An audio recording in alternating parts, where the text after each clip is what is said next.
The SpongeBob SquarePants movie.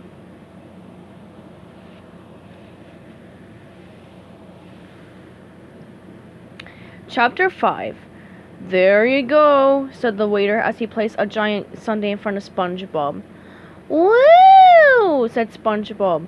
Woohoo! Said Patrick. Then they began to eat. Soon spoons were flying and ice cream splattered everywhere, including all over the waiter. And when they were finally done, SpongeBob and Patrick sat back in the chairs and let out 2 humongous burps.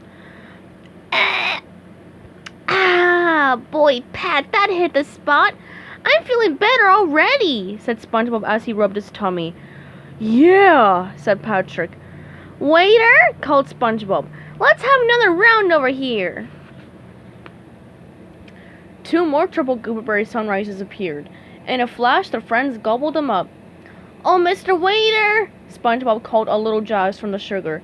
2 more, please. The ice cream kept on coming, and SpongeBob and Patrick just kept on eating.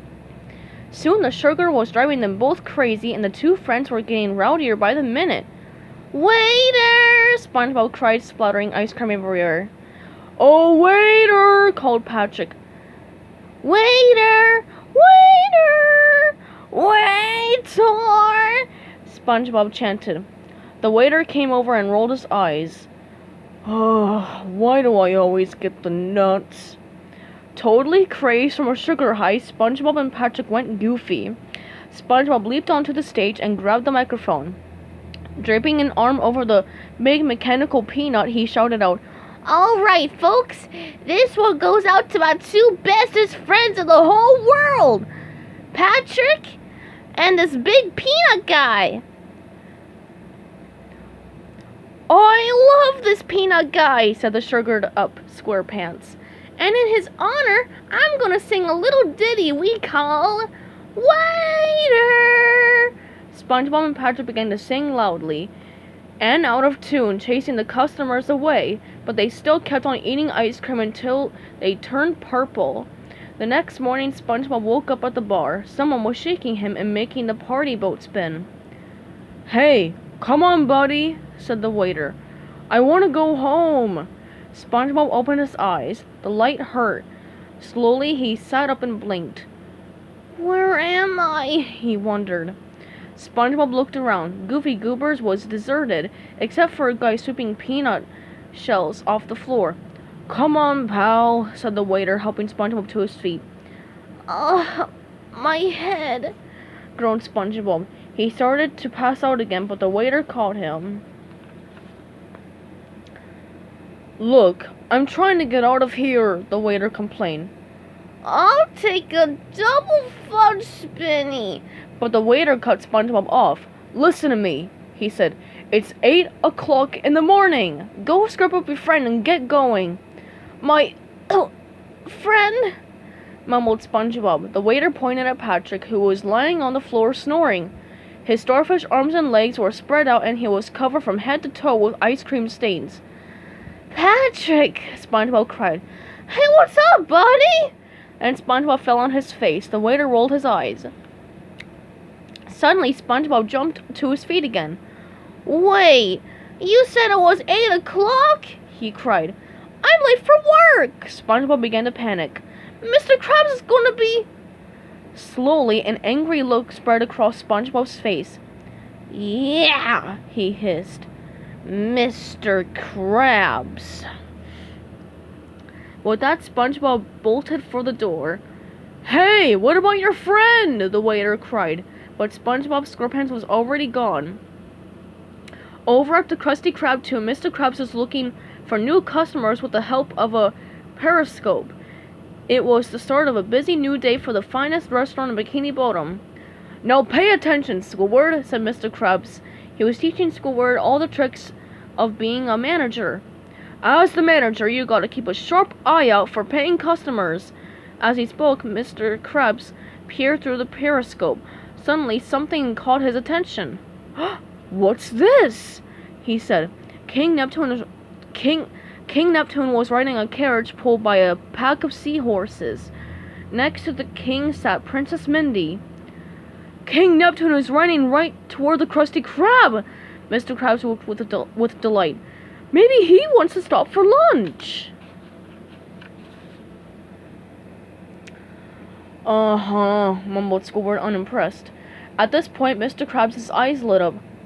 He's got money? Before the king entered the dining room, Mr. Krabs ran around the restaurant, changing the prices on the menu board. $101 for a Krabby Patty? Squidward cried. With cheese, Mr. Tentacles, said the Krabs. With cheese. Outside, King Neptune stepped down from his carriage and spoke to Mindy. Stay in the coach, daughter, he said. This won't take long. Daddy, please, I think you're overreacting. Silence, Mindy, the king commanded. I know what I'm doing. The king turned and walked straight into a telephone pole. Ah! Squire! Yelled the king angrily. Yes, your highness, asked the squire. Have this pole executed at once. Inside the Krusty Krab 2, the squire entered and announced Neptune's arrival with a horn fanfare. Prepare thy common selves for King Neptune, the squire declared. King Neptune entered, and they all bowed their heads. There he is, Squidward, said Mr. Krabs, awestruck. The richest undersea monarch the world has ever known. And why is he wearing a paper bag on his head? Squidward asked. Greetings, subjects, King Neptune said in a kingly voice. I seek... Suddenly, Neptune was interrupted by the squire's second fanfare. He blew and blew until the king finally stuck his finger into the horn, silencing it. Oh, sorry, said the squire. Ahem, said the king. Greetings, subjects. I seek the one known as Eugene Krabs. May he present himself to me at once. Mr. Krabs stepped forward. I'm Eugene Krabs, your highness. Would you like to order something? No! roared King Neptune angrily. I am on to you, Krabs. You'll have stolen the royal crown. Thunder and lightning followed his each and every word. The king pointed his trident at Mr. Krabs. You cannot deny what you have done, declared the king. For as clever as you are, you left a damning piece of evidence at the scene of the crime. King Neptune held out the scroll. On it were written these words. I stole your crown, signed Eugene Krabs. Krabs blinked in astonishment as he read the words. The king hurled the scroll to the floor. Relinquish the royal crown to me, or I shall force you to do some very nasty things to you with my trident. But this is crazy. I didn't do it, stammered Mr. Krabs. Just then the phone rang and the answering machine picked up. Ahoy, this is Eugene Krabs. Please leave a message, said the voice on the answering machine. After a beep, a gruff voice spoke. Hi, Mr. Krabs, this is Clay, the guy you sold Neptune's crown to. I just wanted to say thanks again for selling me the crown. You know, Neptune's crown. Mr. Krabs frantically tried to shut off the answering machine, but it just kept going. I sold the crown to a guy in Shell City, said the gruff voice. And I just wanted to say thanks again for selling me the crown. That's Neptune's crown, which is now in Shell City. Goodbye. Mr. Krabs ripped the phone off the wall, but it was too late. King Neptune had heard every word. Mr. Krabs laughed nervously. Don't you just hate wrong numbers? King Neptune was not amused. You sold my crown to the forbidden Shell City?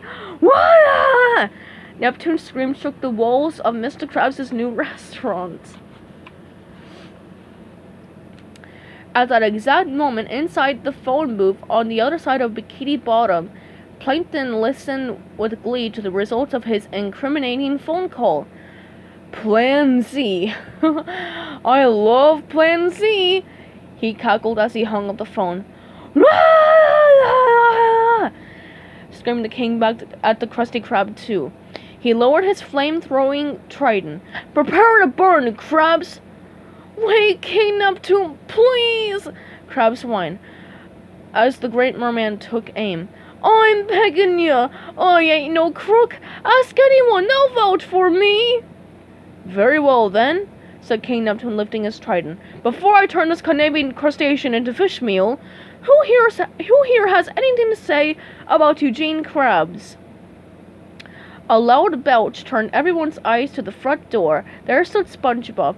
He was still a little crazed from the night before, and he was very angry about not getting the promotion. "I've got something to say about Mr. Krabs," SpongeBob announced. "SpongeBob, me boy," said Mr. Krabs. "You've come just in time. Please, tell King Neptune all about me." SpongeBob faced the king. "I've worked for Mr. Krabs for many years, and always thought he was the greatest boss," said SpongeBob. "You see," cried Mr. Krabs, "a great boss." "Until today," SpongeBob continued. "I now realize he's not a great boss. In fact, Mr. Krabs is nothing but a great big jerk. And he's fat." As Mr. Krabs shrank under every word, SpongeBob really let him have it. "I deserve that manager's job, but you didn't give it to me 'cause you said I'm a kid," yelled SpongeBob. "Well, I'm all man, Krabs, and I've got something to say to you." SpongeBob stuck out his tongue and gave Mr. Krabs a long, nasty, wet raspberry.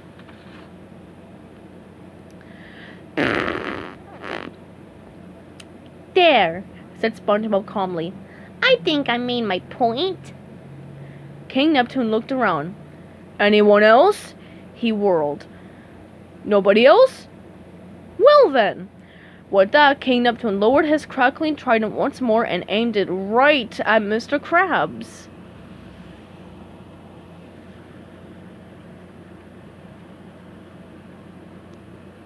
Stay tuned for Chapter 6 coming up soon.